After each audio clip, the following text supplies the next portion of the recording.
Streaming now on Peacock. Paris Hilton and Nicole Richie are back. That's hot. Loves it. For a show-stopping reunion that will prove putting on an opera is anything but simple. We're really good at this. One thing's for sure, they won't be upstaged. Good to have you back. Come on, we've got a show to do. Paris and Nicole, The Encore, a 3-part reunion special. Streaming now, only on Peacock. Pepe Luis Vargas, guardián de las esencias del toreo. Cargar la suerte, con Jaime Rock. Fantasmón, el toro de Joaquín Barral que le arrancó la femoral en la Puerta de Chiqueros durante la Feria de Abril de 1987, no le arrebató su sabiduría. Tanto luchá paná, dijo en la camilla de la enfermería tras salir del quirófano sin perder ese gracejo sevillano. Una cita que es una sentencia y que se traduce en la armonía furtiva del azar. Una frase donde aflora su linaje, su origen, su casi imposible sino en el toreo pese a atesorar la sensibilidad de los grandes artistas, de los genios inolvidables. Una sensibilidad adquirida en el sevillanísimo barrio de Tablada, donde entrenaba junto a viejos banderilleros de Juan Belmonte, Chicuelo, Gitanillo de Triana, Antonio Ordóñez y otros grandes toreros que en su concepto reunían la sevillanía que enamoró al corazón de la historia del toreo. Precisamente por eso, Pepe Luis Vargas es un animal exótico del toreo, un extraordinario ortodoxo en su cautividad, guardián de las formas clásicas del arte de torear, de las esencias. Un maestro que bebió de las fuentes del Sócrates de San Bernardo, el maestro Pepe Luis Vázquez, y del inolvidable Pepín Martín Vázquez, con quien también viajó mucho al campo. Por eso, Vargas fue un gran receptor de conocimiento y ahora es un gran transmisor de las reglas clásicas del toreo. Pese a la ráfaga de incertidumbres que le lanzó aquel toro en la Puerta de Chiqueros en Sevilla, el maestro Vargas es plenamente feliz al lado de Juan Ortega, un diamante que él mismo pulió y potenció y que ahora ya ha alcanzado grandes cotas en el toreo como la exquisita faena en la Feria de Abril del año pasado o su manera de torear con el capote, como pocas veces se ha visto. Así que hablamos con Pepe Luis Vargas de sus toreros, de sus impresiones actuales y sus recuerdos, de una cultura libresca, la suya, tan personal, tan auténtica porque está plagada de citas, fórmulas, ideas recibidas de toreros antiguos que se repiten como un catecismo ahora en la mente de Juan Ortega. Y es que allí, en la mente de Ortega, Juan de Triana, su sabiduría ha encontrado el sentido definitivo. Escúchenlo, es Pepe Luis Vargas, un verdadero maestro del toreo. Maestro Pepe Luis Vargas, bienvenido al podcast Cargar la Suerte. Hola. Usted es un guardián de las esencias del toreo. Hombre, pues sí, más que un guardián, un enamorado del toreo de toda la vida. El toreo con pureza, el toreo con verdad, el toreo haciéndolo como se ha hecho toda la vida y lo que yo he aprendido de otros toreros que he podido ver desde que era chiquitito hasta ahora. En su concepto reunía la sevillanía y la gracia. Hombre, son los toreros que yo siempre me he guiado, porque yo, desde que yo vine a Sevilla, era chiquitito, yo tenía 13 años, pues yo lo que he vivido, yo quería ser Pepe Luis Vázquez, y yo lo que he vivido con banderilleros, con toreros, con todos los que me he juntado, es decir, me he podido tener la suerte de conocer a Pepe Luis Vázquez, amigo de él, el maestro, el padre. Conocí a Manolo González, soy muy amigo de Pepín Martín Vázquez, y entonces de Manolo Vázquez, pero yo de todos ellos pues he cogido también muchas cosas, de Rafael Torres, que también entrenaba yo mucho, porque yo he entrenado por él siempre, de Manolo Cortés. Entonces lo que yo me han transmitido ellos, lo que he podido aprender de ellos, siempre han sido cosas muy buenas del toreo. A esos 13 años aprendió con el banderillero Lorencito, que es el que le cuidaba en Sevilla.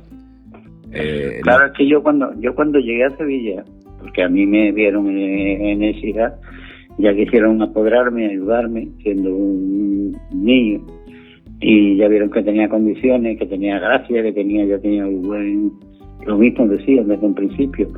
Y entonces me quisieron ayudar, pero para eso me dijeron que era bueno que estuviera en Sevilla para ir al campo, para entrenar con otra gente que supiera más, que tuviera otros conocimientos. Entonces me vine a Sevilla, vine en casa de mi tía, y ahí pues me pusieron, claro, era un niño, entonces me pusieron un banderillero que estuviera más o menos pendiente mía, para cuando yo iba a un sitio, iba a otro.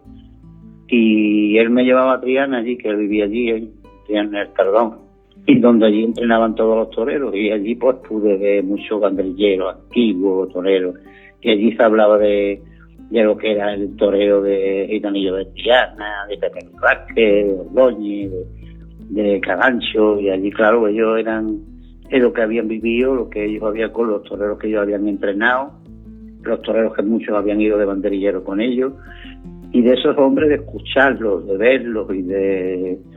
pues tuve la suerte de coger eso, de coger lo que era la verdad del toreo de aquellos tiempos, que yo creo que es el toreo auténtico, toreo de verdad, con las palmas de las manos, con los vuelos, con las muñecas, con la cintura, y todo eso, pues eso para mí es un privilegio. Se ha referido usted a la verdad del toreo de aquel tiempo, ¿no? ¿Cómo lo definiría? Hombre, pues mira, yo te quiero decir que yo en mi tiempo recuerdo que una de las cosas que Antonio Ordóñez lo escuchaba yo decir, porque yo iba al campo mucho con él, allá a su casa, con Manolo Cortés, que era muy amigo suyo, y he visto entrenamientos suyos para la Goyesca, entonces lo he podido ver. Y una de las cosas que Antonio Ordóñez decía era el citar de frente, el darle el pecho, el enganchar al toro con la panza de la muleta. Y después a mí me llamaba mucho la atención que a él le gustaba cuando que se ponía delante, me acuerdo de un chaval que se puso delante y le pasaban los pitones rozando. Y él decía que eso de el embroque, el ajuste, el ceñimiento en el embroque, en el ajuste, y el meter los toros para atrás con la cintura, que eso era la pureza, que ese era el toreo. Y eso a mí se me quedó muy grabado, las formas de él, las formas de que hablaba Pepín, cuando hablaba del toreo era otro concepto, pero era igual, era la muñeca, era la suavidad, era el no retorcimiento de la muñeca, torear llevando el toro con los vuelos, no llevando retorcido, con la cara tapada, una otra naturalidad y otra forma. Entonces, de todo lo que es darle al toro también sus ventajas. No hay una técnica que es la de torear bien, que es la pureza de torear bien.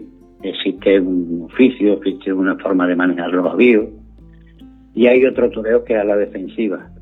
Entonces, cuando se sale del toreo a la defensiva, que es para defenderte de los malos, cuando se hace una norma, pues a todos los toros los torea uno igual, y a todos los toreros lo que hace uno es pasárselos lejos, defenderse.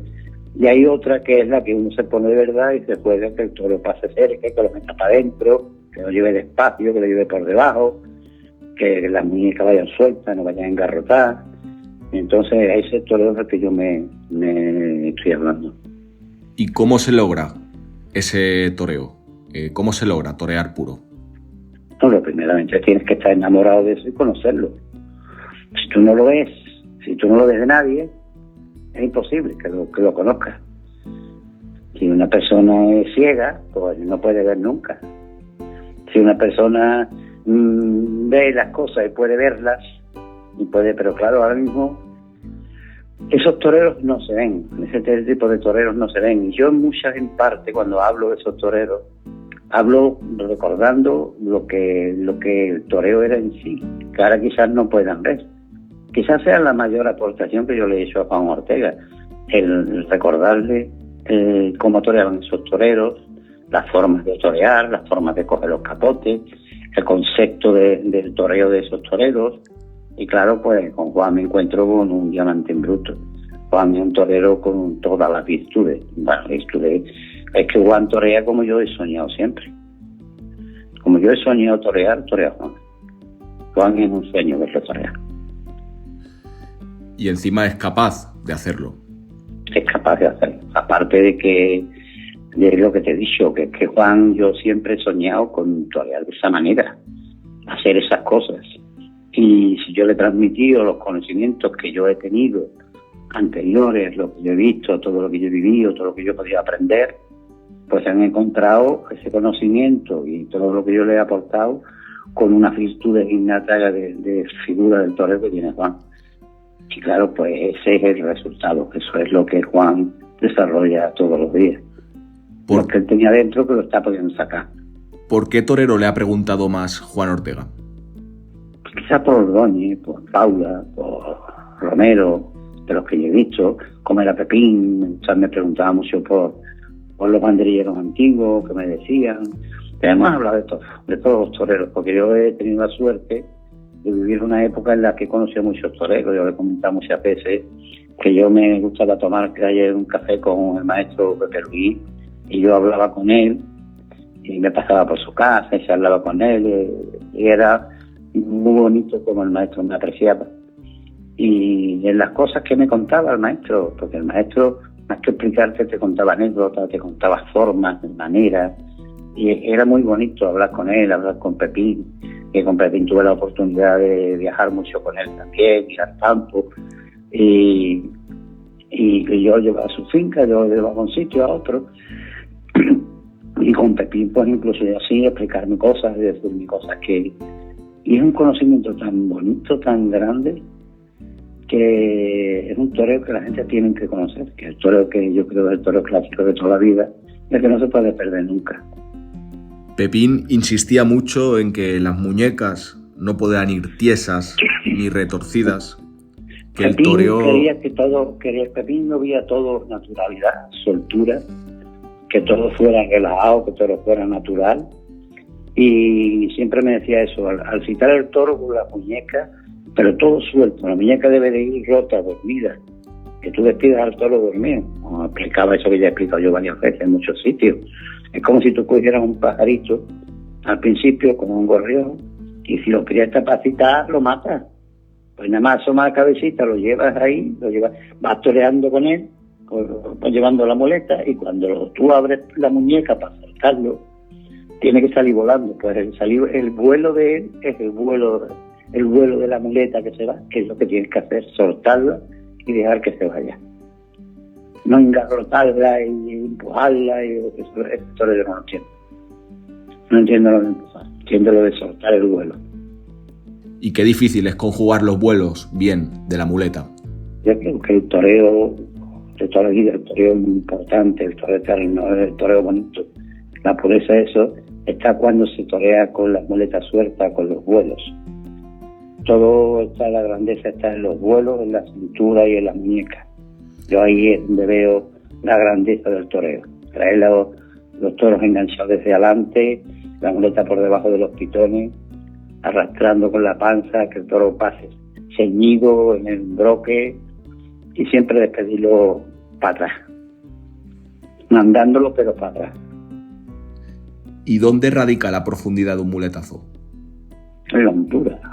Cuando tú lo enganchas, lo sometes, incluso lo que hace Juan, incluso lo reduces. Cuando tú lo metes en la muleta y lo hundes en la muleta, que el toro venga metido, humillado y sometido, y que incluso lo que se pueden conseguir algunos toreros. Yo no he llegado a ese punto de reducir la velocidad de los toros, pero cuando lo trata de meter abajo, de poder, de llevarlos en los vuelos, que los vuelos vayan por debajo de los pitones y el toro acabe sometido. La hondura está en la profundidad, en lo hondo, en lo que tú hagas que el toro se someta y el toro se atempere, y donde está la armonía de la conjunción de los vuelos con la cintura, con las muñecas y con los vuelos arrastrando por el suelo. Y ahí, maestro, nace lo verdaderamente hermoso, que es el compás, el ritmo, como una bulería flamenca. Eso va surgiendo todo, pero sí es importante que sobre todo eso, que el conocimiento de lo que es la línea del toreo, el seguir de unos a otros, cómo se cogen los capotes, cómo se torea de verdad, cómo se llevan los avíos, es que es un concepto, es una forma de torear que, por ejemplo, ahora pues hay otro toreo moderno que siempre ha existido, pero que yo me quedo con el toreo clásico, con el toreo de toda la vida, con ese toreo de los vuelos, trazo largo, pero de vuelo de bamba de la muleta y de vuelo. Muy armonía. Ha hablado, maestro, del capote, de cogerlo bien. A usted le enseñó Antonio Gallardo. Pues sí, curiosamente, allí me llevó Lorencito. Lorencito me dijo, mira, te iba a presentar al que me va a torear con el capote en Sevilla. Y claro, entramos en una tienda de antigüedades, en la tienda de Arenal. Y cuando llegó, mira, aquí te presento, era el maestro, Pepe Luis Vargas de Cine. Y empezó a hablar conmigo, y él me había visto en una novillada sin caballos en San José de la Rinconada, en un pueblo aquí al lado de Sevilla. Claro, y me dijo, dice, bueno, te vi ayer ahí en San José de la Rinconada, que estuve yo en la novilla esa. Dice, y no sabe ni que, digamos, coge el capote como un saco de papa, apuñado. Me dice, Lorencito, no lo has enseñado, que no lo has enseñado, venía a coger el capote. Que claro, Lorencito se defendía, no, que no aprende, que no lo esto. Pero fue el que con un mantón de Manila dijo, mira, fíjate, el maestro, ¿y eso cómo se debe de coger? Y me cogió con un mantón de Manila, él vio el capote, él lo recorrió con los deditos, con las yemas, con la muñeca, metió los dedos por fuera y le puso la palma. O sea, para mí es un orgullo que el primero que me enseñara a coger el capote fuera Antonio Gallardo. Quizás el mejor que toreó en Sevilla con el capote. Y los capotes tampoco deben de pesar mucho para torear bien. Cada torero, cada maestrito tiene su librito, ¿eh? Los pesos, las medidas, eso, cada maestrito tiene su librito. En eso ya yo difiero. Porque a mí me gustaban que pesaran poco. Y hay toreros que les gusta que pesen más. Pero siempre que haya una profundidad y haya un toreo de verdad, cada maestrito, como te he dicho, tiene su librito. ¿Y cómo se debe coger bien la muleta? Sin apretar el palillo, ¿no? Suave, relajado, sin apretarla, sin retorcerla. Pero claro, es mi concepto, es mi opinión. Habrá quien opine de otra manera y tenga otra forma. Lo que yo, por supuesto, no voy a entrar. A mí es mi gusto, mi forma, quizá la que yo he aprendido de toda la vida. Y a mí lo que me gusta es la muñeca, que el palillo esté suelto en la mano, que se coja y que se coja más o menos casi por el centro. No por el centro, pero sí un poquito más atrás. Y eso con la yema de los dedos, o la palma de la mano, y toreando con toda la panza de los vuelos. Volviendo a la actualidad, maestro, ¿cómo definiría a Juan Ortega? No, yo no voy a definir a Juan Ortega porque si yo hablo mal de Juan Ortega, pues sería un imbécil. Y si hablo bien, pues van a decir que lo que estoy dándole es a mi torero. Yo sí puedo decir que lo que yo vi en él fueron unas virtudes extraordinarias, virtudes que yo no tengo. Y después, pues, ha ido desarrollando un toreo grandioso. Y yo creo que Juan Ortega tiene el pecho muy lejos y le queda mucho que decir. Que es un torero que tiene unas cualidades extraordinarias. Innata, con eso no sirve. Y después, pues, yo aportándole lo que yo puedo aportarle de mi conocimiento. ¿Y qué toreros le suscitan en la actualidad también interés? No, yo de la actualidad no hablo. Yo respeto mucho el torero, me gusta muchísimo, creo que es el mejor momento en que mejor embiste el toro. Creo que hay un toro con una calidad tremenda, que embiste humillado, que embiste con largo, con recorrido, incluso toro rateando por debajo, con vestida de espacio. Yo veo que el toro bravo, castrado, y un toro con nobleza, con calidad, yo creo que se está consiguiendo un toro extraordinario. Y ahí, sí, ahora mismo hay toreros muy importantes. Ahora, si me tienes que decir que yo elijo un torero, pues te elijo a Morante de la Puebla. Mis toreros son Morante de la Puebla y Juan Ortega. Ha hablado del toro. ¿Qué virtud valora más del animal? La bravura y la nobleza. Vamos, dentro de la bravura, pero sí, hombre, pues también hay varias cosas, ¿no? Que el toro tenga humillación, que tenga fijeza, que el toro tenga una embestida larga, que tenga recorrido, y después que el toro que tenga ritmo, que tenga buen compás, ¿entiendes? Pues si el toro viene más fuerte, pues se puede someter, pero con ritmo. Una cometida que quiera coger los vuelos, que quiera apretar, que el toro tenga emoción, que tenga emotividad, pero que el toro tenga nobleza y tenga calidad. Pues maestro Pepe Luis Vargas, muchísimas gracias por esta conversación. Muchísimas gracias a ti, Jaime. Cargar la suerte con Jaime Rock.